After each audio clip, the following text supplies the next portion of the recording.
Pemirsa, Gubernur DKI Jakarta Basuki Cahayapurnama menegaskan tetap akan membongkar kawasan Kampung Akuarium. Selain itu, Ahok juga mengatakan tetap akan melanjutkan proyek reklamasi Teluk Jakarta. Gubernur DKI Jakarta Basuki Cahayapurnama memastikan tetap akan menggusur kawasan yang kini masih ditinggali warga bekas gusuran di Kampung Akuarium. Dan tidak mempermasalahkan janji Gubernur terpilih DKI Anies Baswedan yang tidak akan melanjutkan penggusuran. Menurut Ahok, sejak lama pihaknya meminta Wali Kota Jakarta Utara untuk membongkar rumah semi permanen yang pernah dibongkar sebelumnya dan meminta warga untuk pindah ke rumah susun rawa bebek. Selanjutnya, Ahok berencana membangun tanggul setinggi hampir 4 meter di kawasan Kampung Akuarium setelah rumah-rumah liar tersebut dibongkar. Kita bereskan. Jadi kalau mereka bilang Pak Anies janji tidak akan bongkar, ya tunggu Pak Anies baru bangun. Tapi kapan nanti? Minggu ini kapan? Saya sudah minta sama wali kota untuk bongkar. Besok.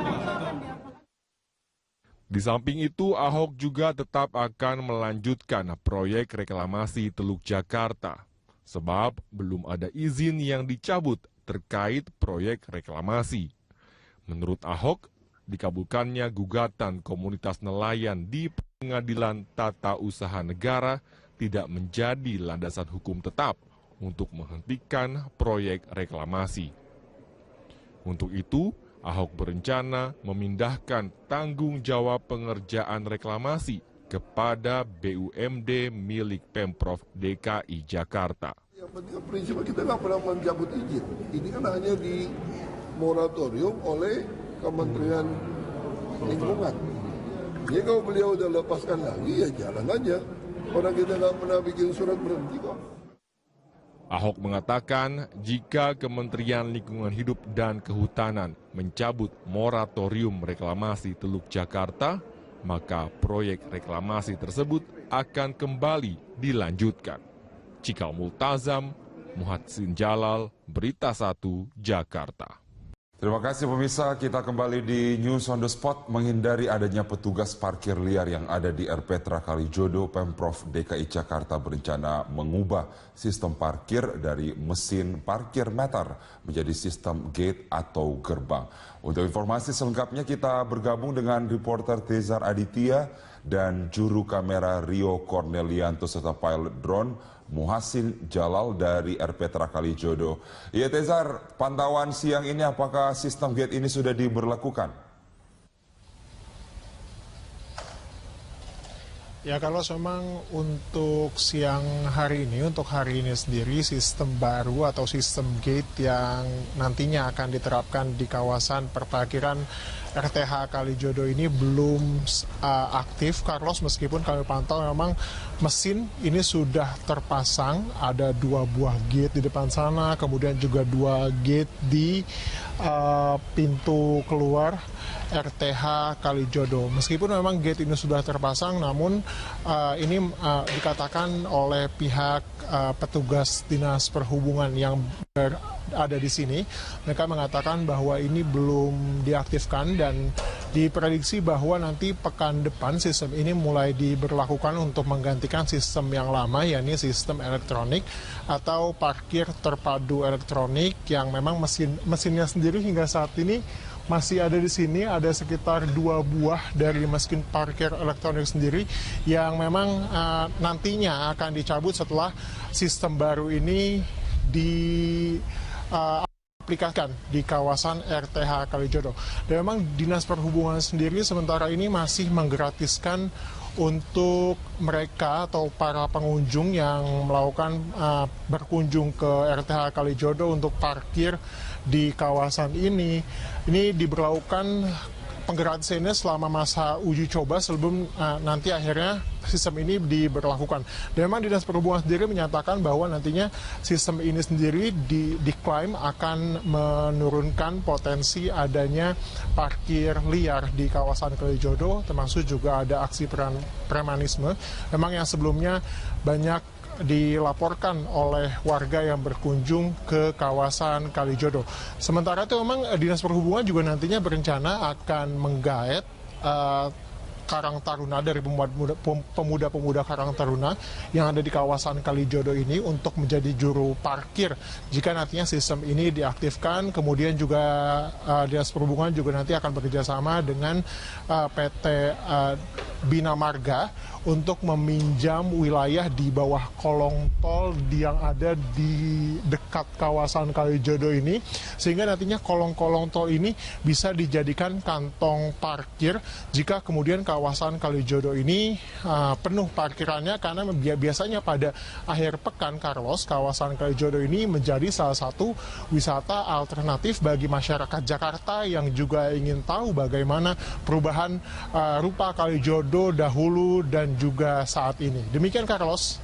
Iya, Tessa, lalu apa kemudian tanggapan masyarakat dengan rencana pengubahan sistem parkir ini?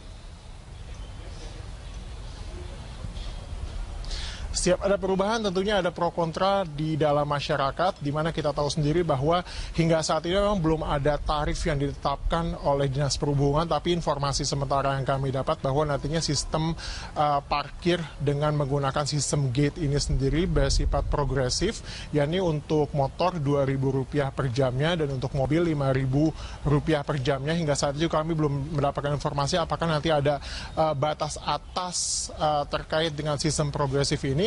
Tapi jika kemudian sistem ini yang digunakan adalah sistem progresif, masyarakat juga banyak yang agak keberatan dengan sistem ini karena nantinya parkir di Kalijodo ini akan semakin mahal karena ini ditentukan oleh berapa lamanya Anda parkir di kawasan Kalijodo ini.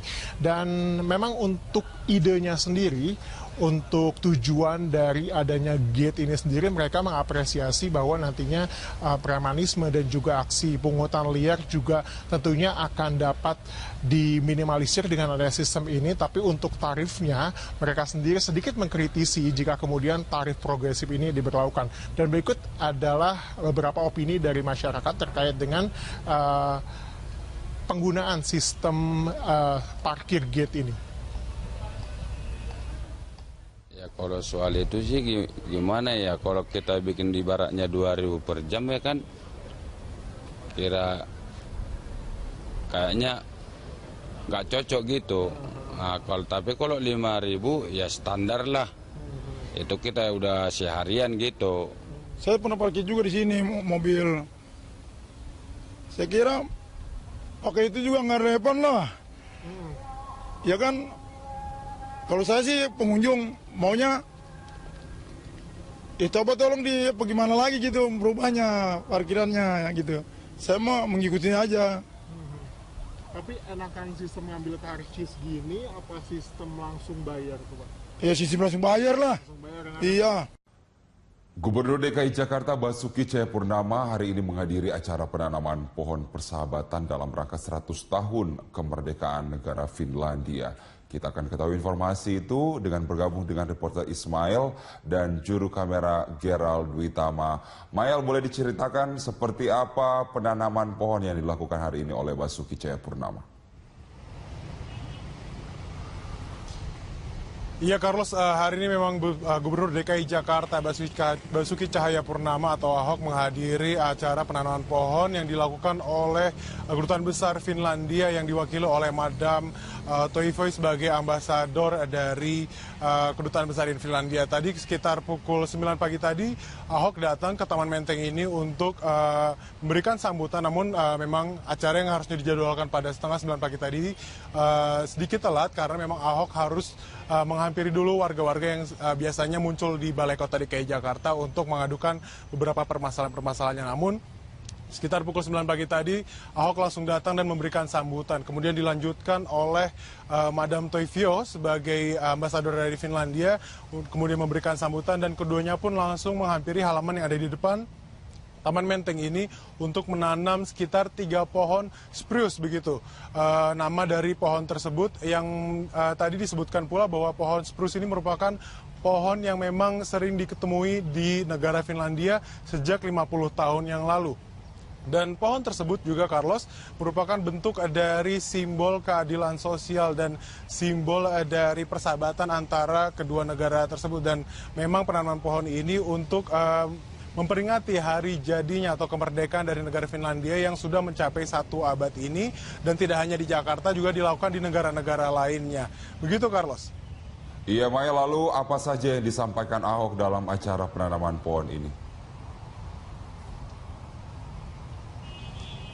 Ada beberapa hal memang yang disampaikan oleh Basuki Cahayapurnama terkait dengan penanaman pohon ini. Yang pertama tadi Basuki Cahayapurnama memberikan penjelasan bahwa beliau mengucapkan terima kasih begitu kepada Madam Toivio sebagai ambasador Finlandia, bahwa penanaman pohon ini sebagai bentuk kecintaan kedua negara pada alam begitu. Carlos, kemudian juga Ahok menyebutkan bahwa simbol dari pohon spruce ini yang tadi disebutkan adanya keadilan sosial ini seirama dengan prinsip dari negara Indonesia yang sempat dibawa oleh Presiden pertama kita Soekarno begitu, bahwa Indonesia ini memang salah satu prinsip merupakan keadilan sosial.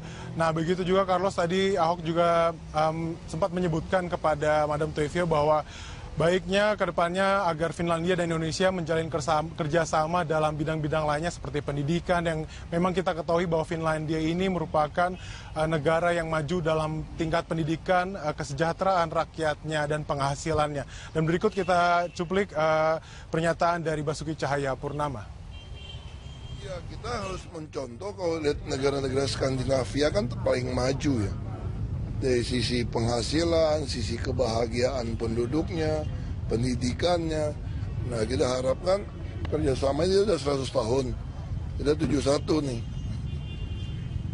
Ya kan, artinya kita harus bisa ikut, masih ada kesempatan. Orang-orang kita juga ada banyak yang sekolah di sana. Udah banyak juga yang jalan-jalan ke sana. Nah, kita harap kita bisa ngikutin kemajuan mereka. Ya, tanam pohon ya persahabatan.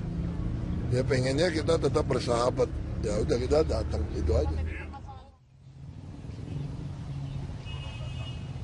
Ya, Carlos, kerjasama bilateral antara Indonesia dengan Finlandia ini memang bukan sempat terjadi beberapa bulan lalu. Seperti pada bulan April kemarin, Menteri Lingkungan Hidup kita, Situ Nurbaya, menjalin kerjasama dengan Menteri Kehutanan Finlandia untuk menaikkan MOU di Helsinki dalam bidang kehutanan, bahwa memang bentuk kerjasamanya dalam bentuk penelitian dan pengembangan kehutanan, Carlos. Dan memang kerjasama antara Finlandia dan Indonesia ini terus ditingkatkan oleh kedua negara. Itu yang dapat saya laporkan dari Taman Menteng ini. Carlos, kembali ke Anda.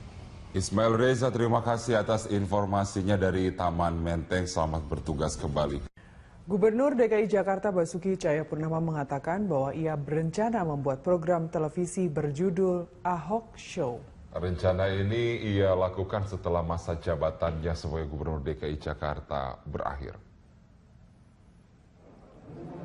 Sebelumnya beredar spekulasi mengenai langkah Ahok berikutnya setelah masa jabatannya berakhir pada Oktober nanti. Berbagai spekulasi bermunculan, ada yang mengatakan Ahok akan menjadi Gubernur Bali, ada yang akan menjadi menteri hingga staf kepresidenan. Namun Ahok membantah kabar tersebut. Ia mengatakan akan menjadi pembicara pada program televisi.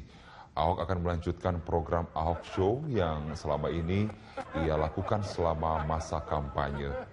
Ahok menyatakan ia ingin Ahok Show bisa ditayangkan di stasiun televisi. Gimana curhat gitu. Sebel deh, kenapa dia gitu ya? Aduh, gitu. Saya udah putuskan, selesai ini saya akan jadi pembicara saja. Mau nggak masuk partai politik, nggak mau jadi menteri, nggak jadi staf presiden, semua nggak. Aku mau bikin Ahok Show dengan salah satu stasiun TV.